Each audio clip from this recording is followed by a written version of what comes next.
husband recently celebrated a significant birthday, so we thought we'd celebrate in style. We didn't go on a cruise. We didn't go overseas. But we took the train into town. A bit of a treat. We left my daughter to babysit the younger children. She's 28 years old, so I think she's ready for the responsibility. And we had an adventure on the train. Before we even got on the train, we were asked for money by a person, which was a bit sad, really, that there's a lot of that now, that a lot of people feel the need to ask strangers for money. I didn't have much to give him. Normally I give food, but I didn't have much to give him. He actually got an electronic transfer via his phone from a couple of other people. So it's really gotten quite technical now. And here we are, arriving at Britomart in Auckland City. And that's the central station where trains come and go. It's the last stop in Auckland. And it's quite an exciting place to be if you don't go there very often. Although I'm not too fond of the thought of being underground. So we made our way to the stairs. I took the stairs and my husband took the escalator. On the stairs we encountered another person who was very drunk, and security were trying to escort him off the premises. It was on the stairs that we got chatting to another young man who looked a bit desperate. It was sad.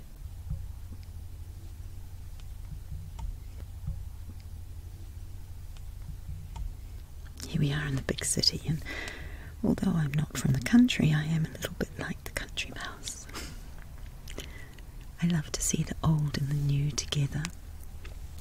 The old architecture and the new buildings side by side. And we were met by the sad sight of homeless people, which didn't seem so prevalent last time I was in the city. And the contrast really made me think. We had Louis Vuitton guest, and then we had these sad people right outside their door. And we found quite a few people were sleeping on the street. It made me so sad. We couldn't help them all. Often I will buy something hot and give it to them, but I can't afford to do it to all of them. There's a lot of buskers around, and I love to see the art, the sculptures. It fascinates me. There's a lot of vibrancy about the city. We saw a lot of scooters, electronic scooters. People have an app and they scan it and pick up a scooter and ride it to where they want to go and then leave it, and it locks. They were going quite fast on the footpath, no helmets. I would be terrified. I have a poor sense of balance.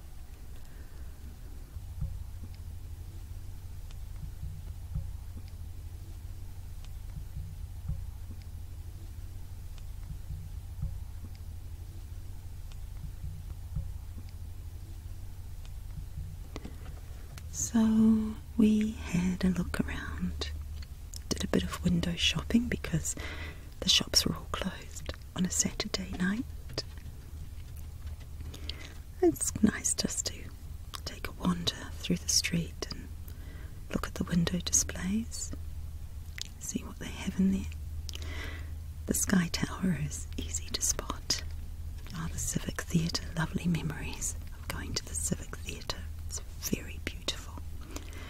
It has a lovely stage with lions either side of the stage with glowing red eyes and stars on the ceiling. Been to a few shows there. I'm a sucker for twinkly lights, so we made our way up to Aotearoa Square, where the town hall is, and we found it was very, very busy with the Auckland night markets, where people were buying food. It smelled delicious. We had a little wander through, and I was surprised to find an ice skating rink. Now, Aucklanders aren't used to ice skating and snow because it does not snow here. So I was fascinated. It just smelled really good and the place was buzzing. A lot of activity. I couldn't resist getting in closer to look at the skaters. Some of them are quite good. I can't skate. I would need one of those frames to hold myself up. I think now I'd be afraid of injuring myself. Perhaps I should give it a go.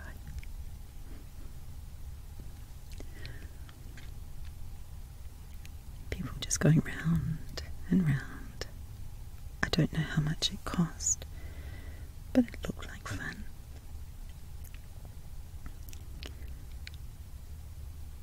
It looked interesting.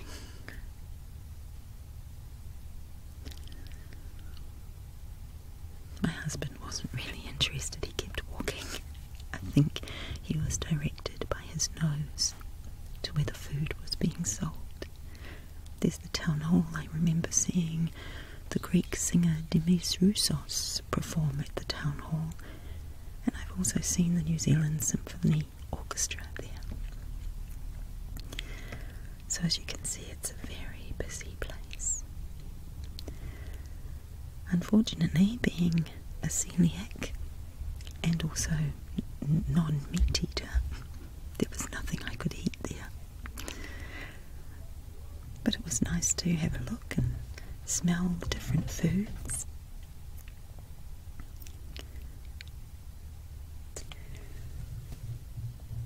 Lots of different cultures, different varieties of food. Korean, Vietnamese. Yummy, it smelled divine. A lot of hungry people trying to make the decision of what they'd put in their tummies on a cold winter's night in July. But there was nothing there for us to eat. It was a special occasion. My husband is now an old age pensioner. That sounds so bad. So we decided we'd go for something a little more upmarket.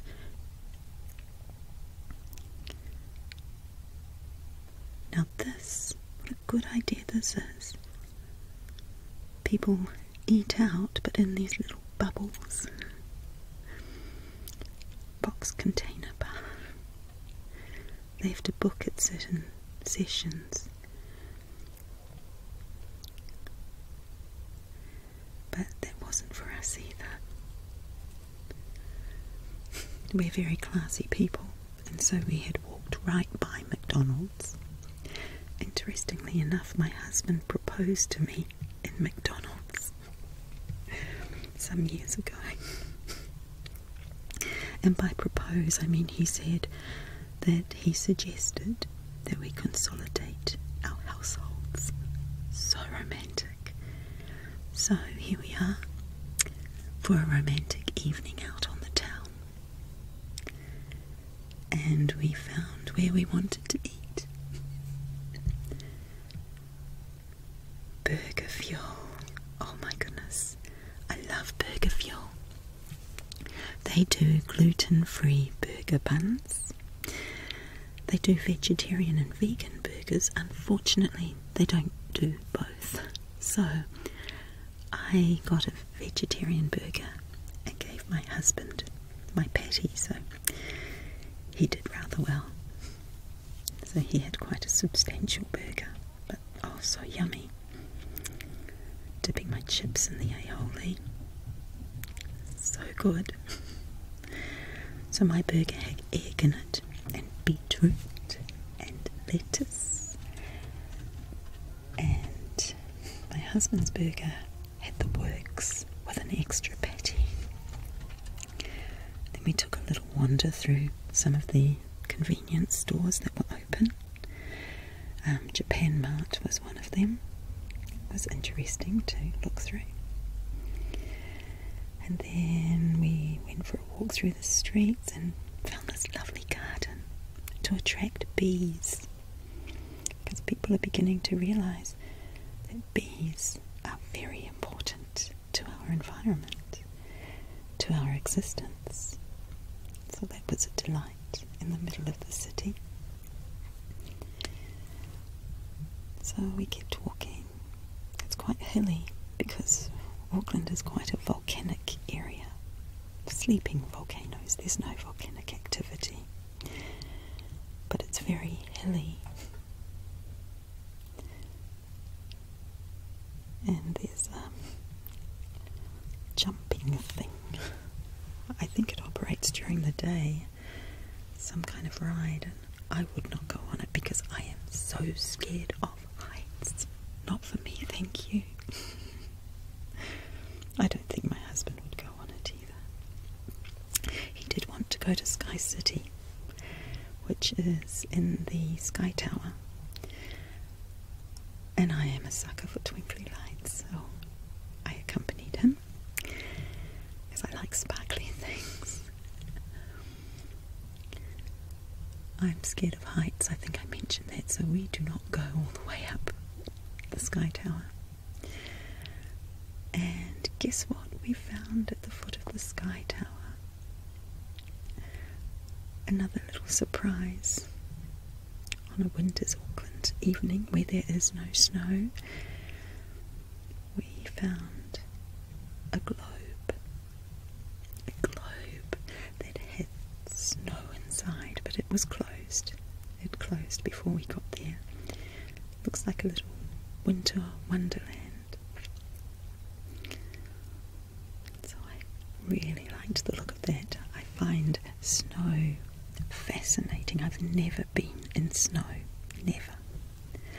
I've seen it from a distance on the tops of mountains, but I've never touched it. So I'm really curious about it. Oh, actually, my son's church had a snow day where they had a truckload of snow delivered, and it was like ice. I don't know if that's what real fresh snow feels like. One day I'd like to find out, only I prefer tropical weather.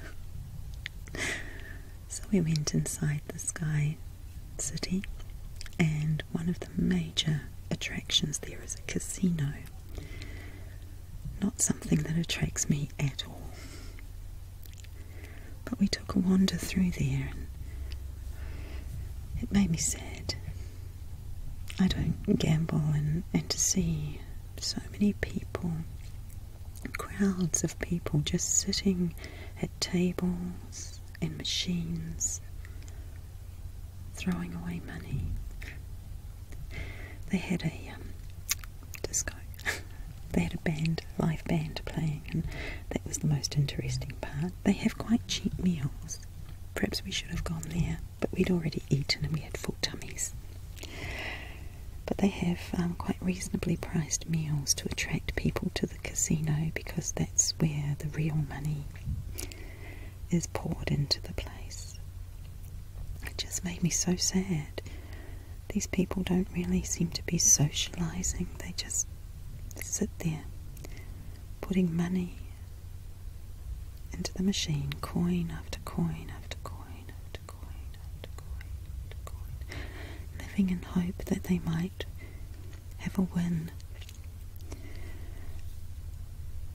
Just randomly pushing buttons that just struck me as tragic. Maybe I'm mistaken, maybe my lack of experience in casinos. Maybe I read it all wrong, but in my spirit I kind of felt a sense of hopelessness.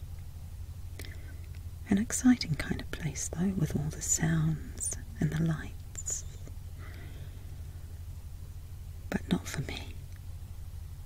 So we made our way back to the train station, passing McDonald's, where inevitably there was a person's life belongings there, a person's home. And so I came away with a sadness, but it was just so lovely to spend an evening without having to chase any children, without any demands on me, just to spend time with my husband to celebrate his birthday. So I was very appreciative of that. So back on the train for about a 40-minute ride back home. Perhaps next time I will go in the daytime and I can show you what the city is like during the day. But for now, it's time to go home. Time to snuggle up in bed, wrap myself up in my duvet, close my eyes, whisper a prayer, and go to sleep. Sleep. Good night. Sweet dreams. And God